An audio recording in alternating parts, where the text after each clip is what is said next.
people. I've talked quite a bit about the Bill Maher stuff. Basically, he's saying, Dr. Seuss had this book removed because of this depiction of a Chinese man eating with chopsticks. And he says, who doesn't care about this? China. All 1.4 billion could give a crouching tiger flying F about Dr. Seuss's book. They're building infrastructure. They're building coal power plants. They're growing rapidly.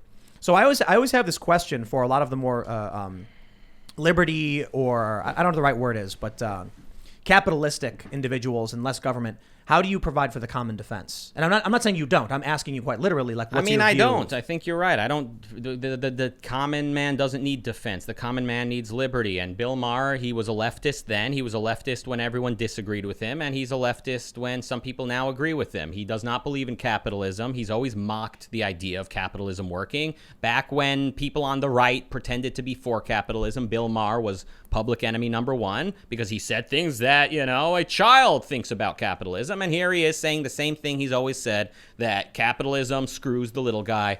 And, the difference is now Republicans and people on the right are crazy about it. People hate me. Everyone doesn't want to hear about it. But, the truth is the truth.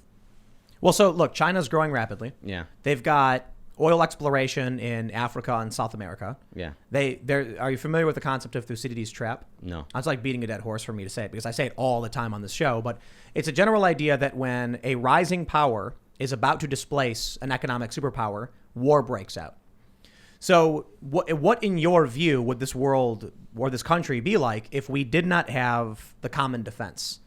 Would it just be like individuals who are armed guarding their private property and saying, No, so I do believe in police and military. I'm not saying we should abolish, though. I'm not an anarchist. That's the thing. Anarchists, they're like a Dr. Seuss bastardization of Ayn Rand's philosophy, objectivism, which I am. I'm an objectivist. Anarchists, they don't really have an answer. Right. Now that there's one group of people I haven't pissed off yet, now I've got them all on my back. All right, now that everybody's angry. Now that everybody hates me. In the event that war breaks out, what do we do? Like What do you mean war breaks out? War breaks out, they fire at us, they're dead. They'll know that when I'm in charge, believe me, it'll be very clear. But do you think that there's like a very strong free market and then taxation would fund military for common defense? Well, much more. The amount of prosperity we would see in a free market would be just so high, the average person would have change in his couch. There's a dated reference for you. Change in his couch. Something Zoomers have never seen in their life. Change that they find in the couch. Yeah, those are the days, huh? I mean, in a You're prosperous hungry and society. Flip the cushions over. Okay, look how we have a volunteer military right now, right? Like who the hell wants to go to the military, right? We're busy, right? But still, in a free country where people have that option, you see enough people are passionate about defending America that they're willing to sign up for the military, right? And they get paid for it. In a free society, I think you would see a lot of people voluntarily funding the military. I mean, it would be bizarre to think that, let's say Donald Trump. See, let me say something nice about Trump. Old Donald Trump, apprentice Donald Trump, doing all these charity events, Donald Trump. We're going to have a concert, Lil Jon and Sugar Ray, it's Mark McGrath, Sugar Ray. We're going to have I never tried doing a Trump impression before, by the way, so I know it's coming off a little bit cringy, as the kids would put it. But, I mean, he would have a concert, where Mark McGrath plays Every Morning There's a Halo. Oh, there goes your monetization. Girlfriend's poor. No, that's fine. Bed. Yeah, that sounds nothing like him. Yeah. And people would buy tickets, and a lot of the proceeds would go to funding the military. That's an example of a fun way to raise money for the military. But other than that, it would just be wealthy, successful people that love America, that want to defend it for selfish reasons, would fund the military. So, but half as many of that, I think most people would not do it.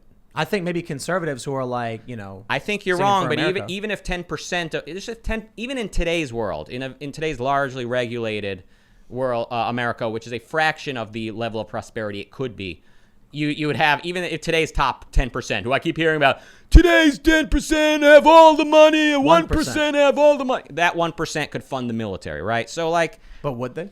They could, and if the alternative is having a weak country that gets invaded by all types of crazy Asians, then obviously they would do it. But I mean, again, remember, we live in the age of pragmatism where most people are not thinking that long term. To them, everything's short term and how do I feel right now? So we need people that treat their life the way they treat their business. They're looking at the next 10 years. They're looking at the next 50 years. And just you know that proverb? A society grows great when old men plant trees whose shade they know they will never sit beneath. That's beautiful. And what does that mean? Let's talk about this. I like this. Yeah. Why do old men plant a tree they will never get to sit beneath? So that the children who come after them will have shade to sit under. Yes, and also why do they care about children after they're dead? I don't know why. Because while they're alive, they love life. They love being alive. They love many people that they know. They love seeing children learn to walk and sit under trees. They love life. They love their animals. They love their plants. You know, they're passionate about life and all these things. And then to them, the idea of just planting a tree means that at that moment their life had value. Like they were pursuing their own value. They love what that planting represents. And they get to lay in their deathbed and maybe even be reminded of that little tree and die with a smile on their face. So it's their personal values. It's not altruism. It's not, I'm just going to sacrifice this time and this seed and plant it even though I'll get nothing out of it. That's just such an ugly thing to strive for. It's selfish, but in a rational way, in a beautiful way. I'm not one who would favor a command economy, quite the opposite. But I also think not literally the opposite end of the spectrum, which would be an unplanned competitive market where you don't know if you're going to have the budget you need to defend yourself from an attack from an adversary like China. I think there's got to be some planning. And if there's some planning, we have to have some budgeting. So that means taxes. Again, I believe in having a military. It should be the government doing it, not Bill Gates, not Steve Jobs. Maybe some of the technology those guys come up with should be licensed, whatever, by the government. I'm not a legal philosopher. Believe it or not, I am a dropout. But I'm saying the government should have a military, and that they should be able to figure out what is the budget, and then is the society willing to pay for that budget? And then if the answer is no, which I don't think it would be, but if the answer is no, then that country has a problem on its hand, and it's true. Doesn't deserve to. By the way, you would fund the military. I would not. Well, not today's military with all their BS, but in a rational society, if you knew the military's job was explicit and clear and limited, and I was in charge of it, you trust, I'm a good general, right?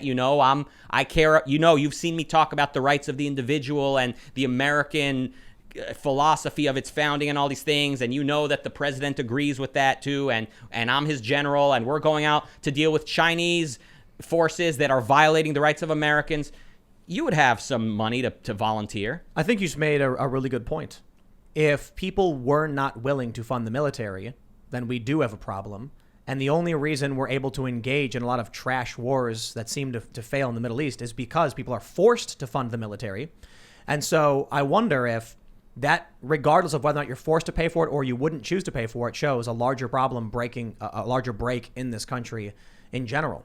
Not only that people are forced to pay taxes, but also, again, people, they don't hold dear the rights of the individual. They don't see their own life as their standard of value. They don't see their own life as something to die protecting. How do you feel about conscription?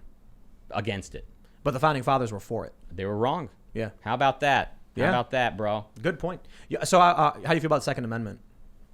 I think I'm for it, but it's not. This is going to... Okay, now if anyone doesn't hate me yet, I'm going to piss them off and say, in my opinion, not everyone agrees with me. In my opinion, the right to bear arms is not as fundamental as the right to property and the right to speech. What I mean is, your property as a billionaire, you're right, as a billionaire to own your big, crappy Silicon Valley company is more sacrosanct to me than the right to own a gun. I know, I hate to pick which one is more important, but man, I'm the opposite. Right, that's I think the you're problem. Right to own a property gun. without the right to property, without the right to own what you've produced. How do you protect what you've produced if you can't have the question weapons? First is, do you have an inalienable right to that property? And yes. if you say yes, and from my cold dead hands take this property, then we can talk about, okay, well, is individual civilians owning guns a meaningful, effective way to protect property rights? And maybe the answer is yes, in which case I'm for it. But it's derivative. The first comes property rights. See what I'm saying? I agree, because the gun is property as well. If you have no right to property, how would you... But it is conceivable, and you're going to hate me for this, but it is conceivable that weapons some weapons are not a right to own because they cause more destruction than. And some companies cause massive destruction, like the Cuyahoga River, which was mass polluted and burst into flames. So I think you'd agree that we could regulate those companies. If the rivers were privately owned, then the owner of that river would be able to file a lawsuit and retire. And if the very roads young. were privately owned, I could carry a weapon on my own private property. Depending, again, on how the legal philosophers determine what it is that the individual needs in order to live a rational life in a free society. But what if people are speeding down my road dangerously and they're violating my rights? Should I take a gun and try and stop them? I think you set the speed limit, but this is very advanced legal philosophy. So look, you're saying that a gun isn't the same level of there may be some guns you should not have for a variety of reasons because they can cause more damage. I think massive companies cause massive damage. Listen, those are two very different types of questions. Should an individual be able to own an Uzi? Like the Bhopal disaster that kills hundreds of thousands of people versus someone with a gun who might kill dozens? Listen, the right to kill somebody is not yours, unless it's self-defense, right? But polluting someone else's property is always wrong, no matter what. There's no such thing as polluting someone else's river. I'm trying to find that distinction between some guns can be very dangerous, so you can't have them, versus some companies can be very, very dangerous, but you can still have them. In what way are companies dangerous? So, if you have, say, a semi-auto 50 BMG anti-material rifle, you're not intending to use it. You shouldn't be to harm another person who is innocent. You're using it to protect yourself, your property from, helicopters and tanks that might violate your property. Or for the most part, we agree in the United States, you can defend yourself from lethal harm, reasonable fear. If somebody is threatening you, you have a way to defend yourself. And it's typically if you think they're going to kill you, right? So it is wrong to take a gun and use it for the purpose of intentionally inflicting death upon someone who is not threatening you in any way or coming at you, right? Right. So that would be a violation to use that weapon that was too dangerous in a dangerous way. Okay. Well, the intended purpose of, say, a chemical processing plant is to provide petrochemicals to individuals like cleaning solutions and fuels. It is not the intended purpose to blow up and poison hundreds of thousands of people. But it can, as a 50 BMG semi-auto, can be used to kill innocent people. So which one do we regulate, or do we regulate none of them? Well, regulation is different than making things illegal that are too dangerous. So I don't know exactly what should be legal when it comes to what's too dangerous for people to have. Obviously, a private company cannot build their own atom bomb and then hold it over a neighboring city and say, well, it's my property. No, I mean, you need to look at what is the type of society where an individual, again, can look at the world, choose his rational values, and pursue them without anyone else impeding on them. And I don't think there's any... I think you need guns. Okay, fine. But my point is, and I didn't need to pick this battle, pardon the pun, because I could have just said, yeah, you have the right to bear arms, and everyone in the chat room would stop hating me, and we would, and I would get to throw some red meat to all of the Second Amendment people. But I just want to be philosophical about this and say the right to bear arms is derivative. First comes the right to property. Yes. And the reason you have a right to own property is because in order to live, you need to produce. So you have the right to speak because speech is a expression of thought. So I agree with the property part. And look, I understand your opinions. I'm not saying they're wrong. I have opinions, you have opinions. I just think that it is derivative. The right to own property comes first. And I think bearing arms is more fundamental to the individual than the billionaire individual. So let me or the corporation. So I'll clarify. If you're somebody who works, breaks your back every day, farming and raising chickens or whatever, there are bad people who will steal. I mean, this is a thing that exists. There are also animals that don't consider it theft. It's scavenging and opportunism. The right to bear arms can protect you from those animals who would strip away what you've produced, but also criminal individuals who would as well. So we can even remove the bad thieves from the equation and say, all right, what about a fox and a coyote come on your property? Can you protect yourself and your chickens from that coyote? Well, you'll need a gun or at least some kind of weapon. And I don't think you're going to be going up against coyotes with a machete. I think you'd be hard pressed to find a free market person who is opposed to, bearing arms. Either bearing arms or certainly companies protecting themselves from wild animals. I think the controversy comes up when it comes to big weapons and many, many weapons. So, I mean, if the standard is we need a society where the individual is able to who pursue the life that he wants without being interrupted by outside people, then again, speech and property are the fundamentals, and then the right to protect your property and person with a gun. It's reasonable. See, again, I could have let this one go easy, but I wanted to be a little, a bit of a hard side, just to clarify that I think it's derivative. And then I think just to kind of cap off this conversation, when it comes to corporation versus corporation or individual, just legal lawsuits, civil courts and stuff is, I think, reasonable. Anybody would agree with, right? Can you repeat that? If like a corporation was, say, polluting a river and that was affecting a farmer who was like a small farmer, he would file a lawsuit. Yeah, the courts but would the river, enforce it. by the way, would not be publicly owned. The river owner would be able to sue much quicker than the farmer. How does one person own an entire river? Would it be a corporation that owns it? Either that, yeah. Usually, I think. Look, I mean, it's hard for me to tell you how it would work, but I mean, back when property was mostly corporations were a new thing. Wasn't the Brooklyn Bridge like the first corporation? No, corporations existed in the times of the founders. It was an American innovation, I believe. I just read about this in a journal called The Objective Standard. But wasn't it like they were temporary? I don't think so. I think there's a lot of anti-corporate sentiment in the world, in the intellectual world. It's called what? I was kidding. I said it's all propaganda. It is. I think it is. I mean, there's both anarchists, a lot of libertarians, obviously leftists, and a lot of these populist nationalists. They all see corporations as some bastardization of the idea of property rights and all that. But really, it is taking property rights and kind of making them better protected in a marketplace. So yeah. I'm pro corporation. Obviously, you're a corporate entity yourself. I'm a corporate entity. We are surrounded by the fruits of corporate efforts. Honestly, this is going to piss off the last person watching this that does not hate me.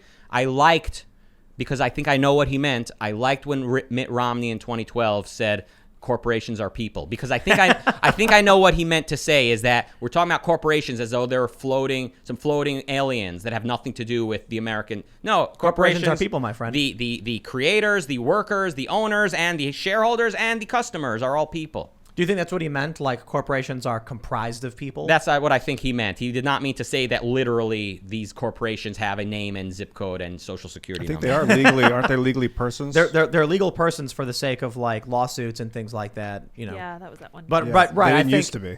I think like I think the whole thing was a semantic argument, to be fair. Thanks for checking out this clip from the Timcast IRL podcast. If you want to see the full show, come back to this channel, youtube.com/TimcastIRL, Monday through Friday at 8 p.m., where you can leave comments and super chat, and we actually will read your comments on the show.